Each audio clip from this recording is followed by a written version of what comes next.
گفتوگۆکانی نێوان لایەنە عێراقیەکان بۆ پێکهێنانی حکوومەتی نوێ تا ئێستا نەگەیشتۆتە هیچ ئەنجامێک، بەڵام باز لە هەوڵی نوێ بۆ نزیکبوونەوەی دووبەرە دژ با یەکەکە دەکرێت تا پێکەوە بگەنە ئەنجامێک لەسەر کاندیدی سەرۆکوەزیرانی عێراق. تا ئێستا لایەنە کوردیەکانیش خۆیان لەسەر هیچ کەم لەو بەرانە حساب نەکردووە کە بەبەرەی ئێران و ئەمریکا ناو دەبرێن. لە نوێترین کاردانەوەشدا عەلی سیستانی مەرجەعی باڵای شیعەکانی عێراق هەڵوێستێکی تا ڕادەیەک ڕوونی خۆی سەبارەت بە کاندیدی پۆستی سەرۆکوەزیرانی عێراق ئاشکرا کرد کە لە بەرژەوەندی حەیدەر عەبادی و سیاسیە کۆنەکان نییە.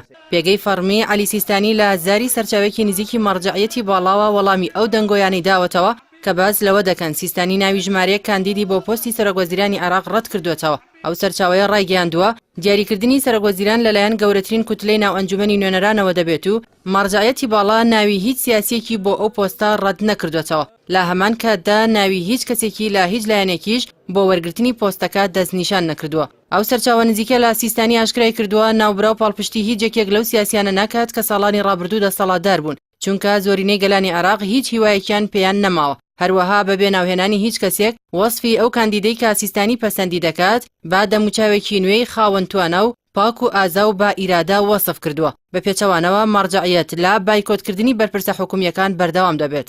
سیستانی بەم هەڵوێستا نوێی حەیدەر عەبادی و سەرجەم ئەو کاندیدانەی لایەنەکانی بێهیوا کرد کە پێشتر بەرپرسیارەتی باڵای حکوومیان لە عێراقدا هەبووە. بەوەش بەرەی موقتەدا سەدر و حەیدەر عەبادی کە بە بەرەی نزیک بە ئەمریکا و بەرەی نووری مالیکی و هادی ئەمریکا بە بەرەی نزیک لە ئێران ناسراون دەبێت بە دوای کاندیدێکی نوێدا بگەڕێن کە مەرجەکانی مەرجەعیەتی باڵای شیعی تێدا بێت. لە نوێترین گۆڕانکاریشدا دەنگۆی پێکهێنانی هاوپەیمانێتێکی نوێ لە نێوان هاوپەیمانێتی سائیرون و هاوپەیمانێتی فەتح لە ئارادایە. لای خۆیەوە ئایاد عەلاوی سەرۆکی ئیتیلافی وەتەنیە پاڵپشتی خۆی بۆ هەوڵێکی لەو شێوەیە ڕاگەیاند و با ئەرێنی وەصفی کرد. عەلاوی ڕاشیگەیان دەستێوەردانی دەرەکی دۆخەکەی ئاڵۆزتر کردووە. بەڵام قەحتان جەبوری وتەبێژی هاوپەیمانی سائیرون ئەو دەنگۆیانەی ڕەت کردەوە و ڕایگەیاند لە دەرەوەی هاوپەیمانی چاکسازی و بنیادنان کە سائیرون لەگەڵ لیستی نەسری حەیدەر عەبادی پێکهێناوە هیچ هاوپەیمانێتێکی نوێ لەگەڵ فەتح لە ئارادانیە.